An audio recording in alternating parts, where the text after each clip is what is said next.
All right, the LA Chargers have made an interesting move, and it could be another mistake.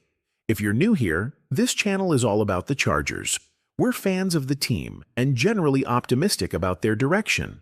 We've supported their cautious, methodical approach to team building, not overspending, and staying smart with their resources. But then, they make a surprising move, and that's what we're going to discuss. The big decision? Signing Trey Lance to a one-year deal worth upwards of $6 million. This is likely based on incentives, so if Lance hits those targets, it would mean he's playing well. But here's why this is a head-scratcher. The Chargers have been praised for their patient approach. They've been building slowly and steadily without splashing big money around. Yet, spending $6 million on a player like Lance is a bit surprising, especially when you consider that they lost a key player, Ford, to the Rams this offseason for a similar price. It just raises questions about their priorities. Here's how this situation could play out.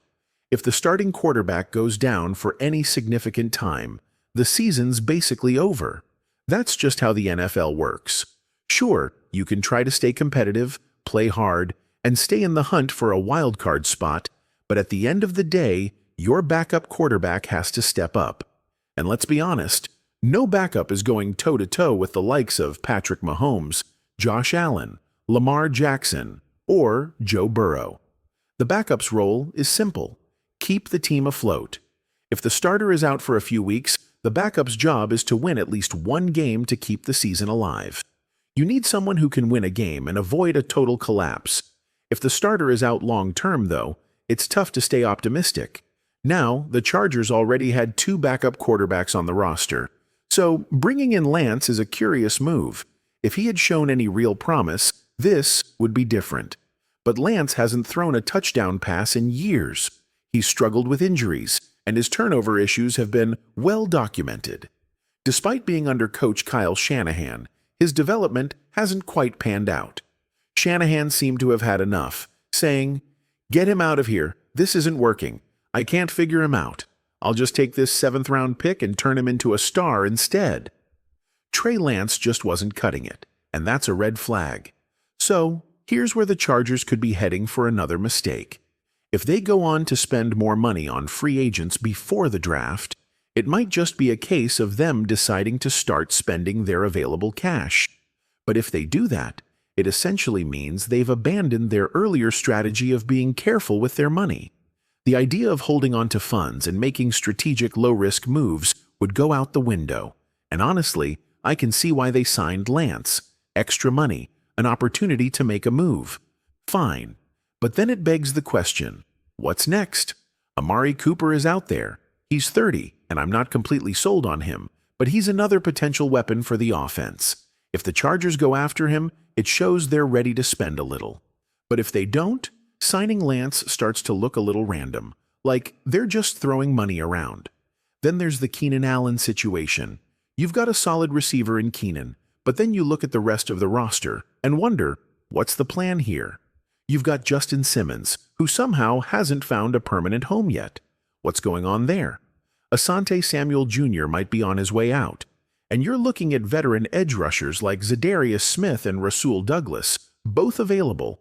But if the Chargers don't go after any of these players, it could make the Trey Lance signing feel even more confusing. They could really make things worse by doing nothing else. So, let me know what you think in the comments. Personally, I think the Chargers have a capable backup quarterback room, so if the starting QB does go down for a short period, they should be okay. But if it's any longer, they're in trouble. And while we're talking about the Chargers, it's important to take a step back and look at the rest of the AFC West, too. We can get hyper-focused on our own team, but it's essential to know what the competition is doing. Let me pull up the latest mock draft from NFL.com for a clearer picture of what's going on with the other teams. I found something interesting, so let's dive into it quickly. Cam Ward to the Tennessee Titans seems like a move we're all expecting at this point.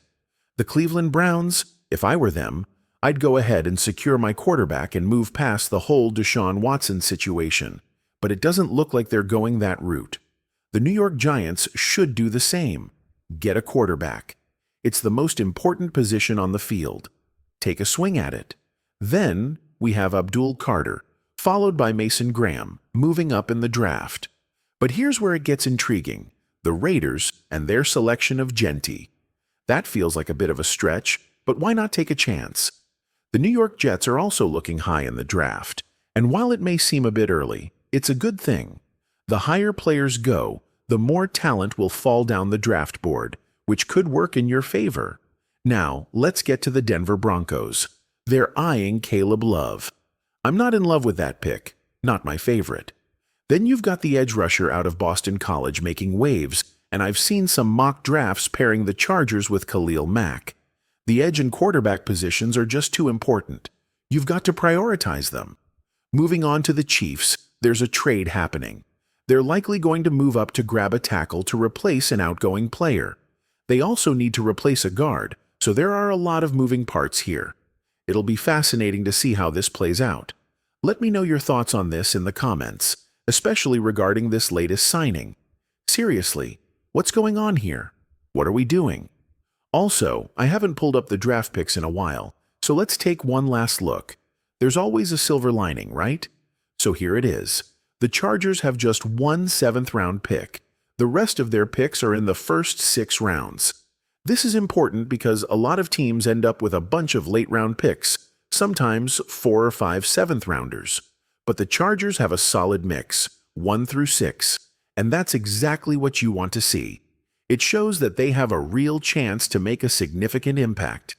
We've discussed this before, but it's crazy how quickly a franchise can turn things around. Nail those first few picks, and it can really change the game for your team. If you're a true NFL fan, don't forget to hit that like button, subscribe to the channel, and turn on the notification bell so you never miss an update.